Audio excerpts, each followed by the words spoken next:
Assalamualaikum warahmatullahi wabarakatuh. Perkenalkan nama saya Alivia Esti Firdaus. Perkenalkan nama saya Nadia Nalbusina. Perkenalkan nama saya Nurul Amalia Febrianti. Perkenalkan nama saya Ananta Apresiada. Perkenalkan nama saya Anissa Suci Nur Hidayah dari kelas TI 23E.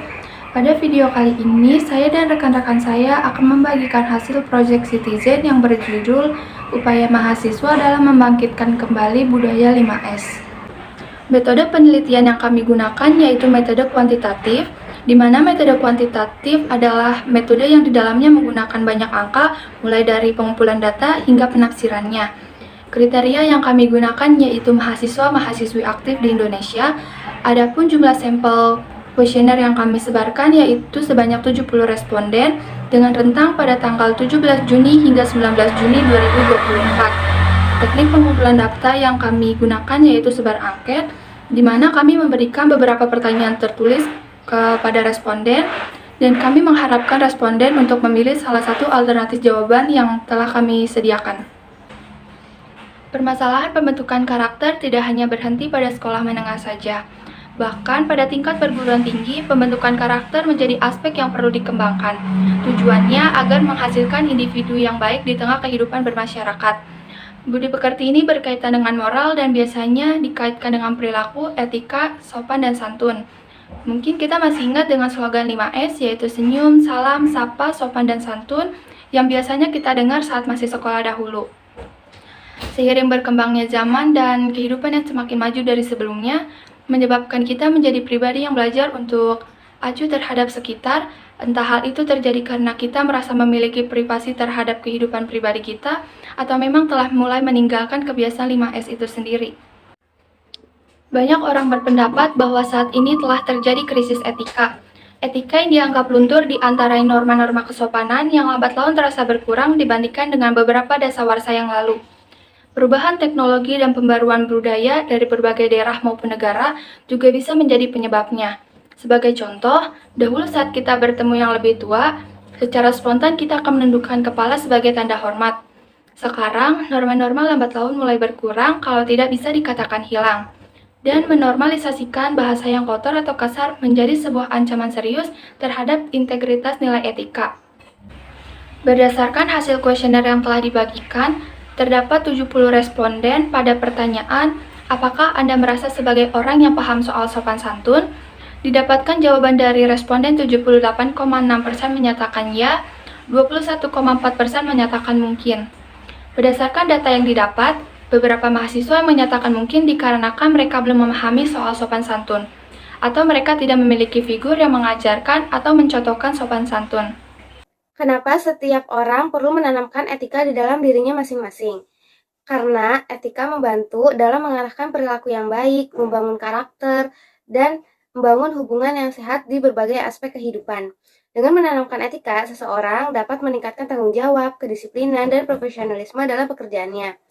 Etika berasal dari kata Yunani yaitu ethos, yang artinya karakter, watak kesusilaan, dan adat kebiasaan. Etika dalam arti sempit sering dipahami masyarakat sebagai sopan santun, sedangkan etika secara umum atau luas adalah ilmu tentang sikap dan kesusilaan individu dalam suatu lingkungan sosial yang kental akan aturan dan prinsip terkait tingkah laku yang dianggap benar. Pada pernyataan kedua dan ketiga, terdapat 70 responden tentang bagaimana Anda menilai budaya 5S di lingkungan kampus. 38,6% mahasiswa memilih setuju, 61,4% mahasiswa memilih sangat setuju. Selain itu, mengapa budaya 5S penting untuk dibangkitkan kembali di lingkungan akademis? Berdasarkan data yang didapat, 47,1% mahasiswa menyatakan menciptakan lingkungan yang positif. 35,7% membangun rasa hormat dan kerjasama. Adapun beberapa faktor penyebab kurangnya kesadaran 5S dalam ruang lingkup pendidikan, yaitu yang pertama, kebiasaan yang kurang baik di rumah. Contohnya, tidak mengucapkan salam saat masuk atau keluar rumah. Yang kedua, tidak terbiasa menjaga kebersihan lingkungan. Contohnya, membuang sampah sembarangan. Yang ketiga, kurangnya kepedulian orang tua. Contohnya, dalam masyarakat, kurangnya kepedulian orang tua terhadap pentingnya menanamkan serta mengajarkan etika terhadap anak dapat membuat anak kurang beretika.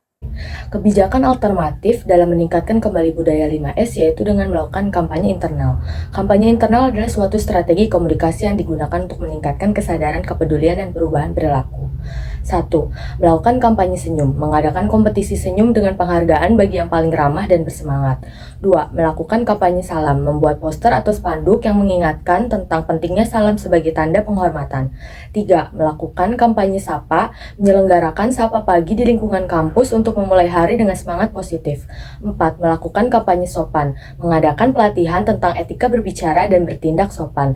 5. Melakukan kampanye santun, memberikan apresiasi kepada mereka yang menunjukkan perilaku santun. Kebijakan alternatif ini memiliki kelebihan dan kekurangan. Kelebihannya yaitu lebih efektif karena tidak memerlukan biaya yang besar dan lebih efektif dalam meningkatkan kesadaran masyarakat tentang pentingnya budaya senyum, salam, sapa, sopan, dan santun.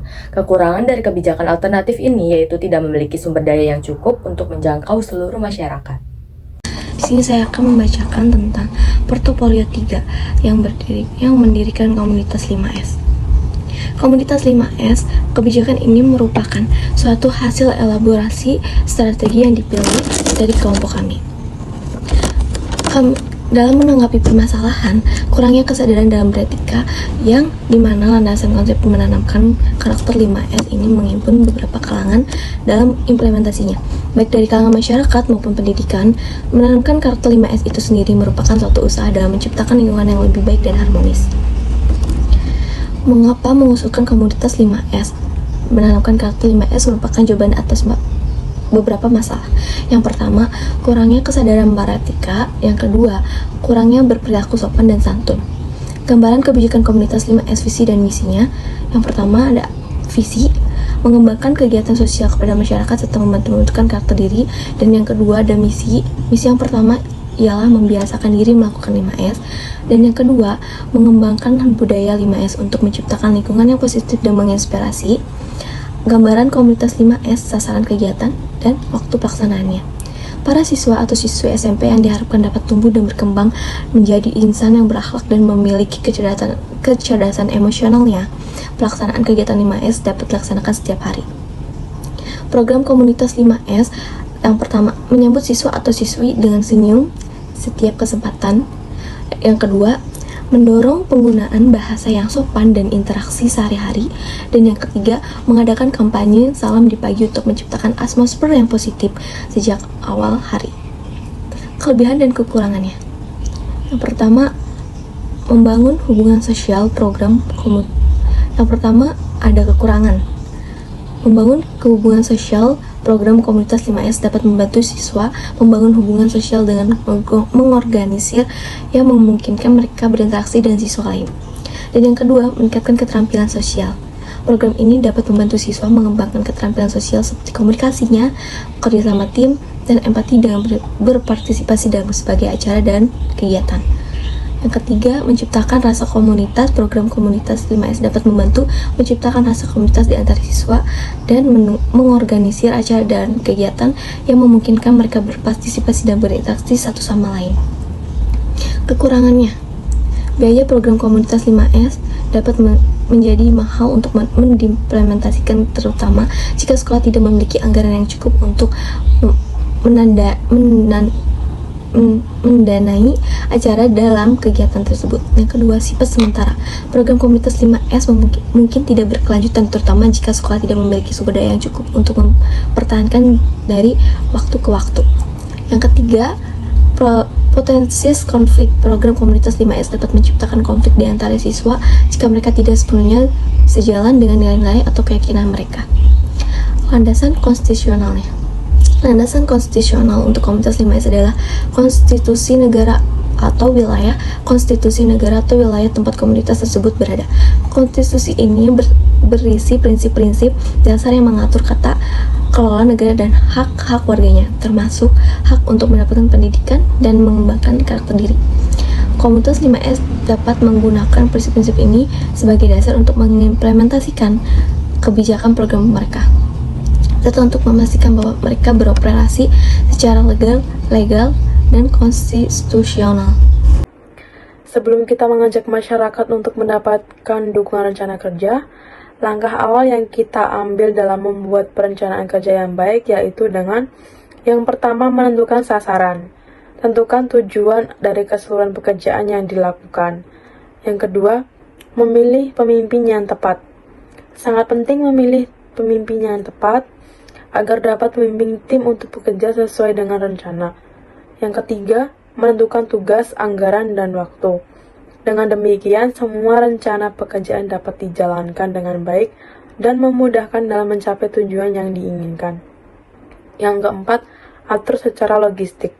Aturlah tugas untuk masing-masing orang dalam satu tim kerja sesuai dengan kemampuannya. Yang kelima, pekerjaan sedang berjalan. Jangan lupa melaporkan perkembangan terkini secara teratur kepada seluruh pihak yang terlibat. Yang keenam, rencana cadangan. Selalu siapkan rencana cadangan untuk menghadapi kondisi yang dapat menghambat waktu pekerjaan.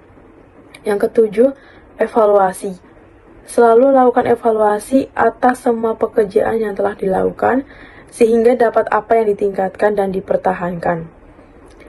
Setelah itu, cara kita untuk mengajak masyarakat dalam mendukung rencana kerja yang dibuat, yaitu dengan yang pertama, melakukan komunikasi yang efektif dengan masyarakat ataupun kelompok, dengan menjelaskan bahwa rencana tersebut memberikan dampak yang baik dan paham akan konteksnya. Yang kedua, diadakan edukasi dan informasi tentang rencana kerja tersebut, manfaatnya bagi masyarakat atau kelompok. Yang ketiga, diadakannya jaringan dan kemitraan dengan mendatangkan influencer yang dapat membantu memperkenalkan dan mendukung rencana kerja. Yang keempat, membagikan ke media sosial, ceramah, atau brosur tentang rencana kerja yang dibuat.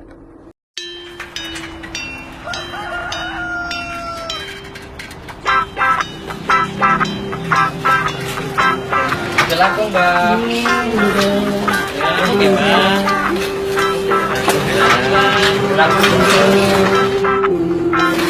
Silakan.